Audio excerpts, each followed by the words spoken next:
Priced at $8,000, we have a 2004 Harley-Davidson Dyna Wide Glide in color Glacier White.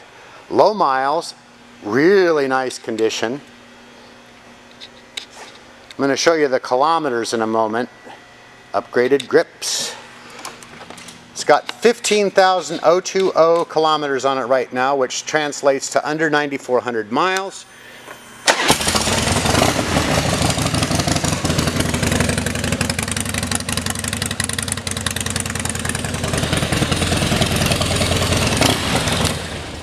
In addition to the Screamin' Eagle 3 pipes, docking hardware, passenger backrest already in place.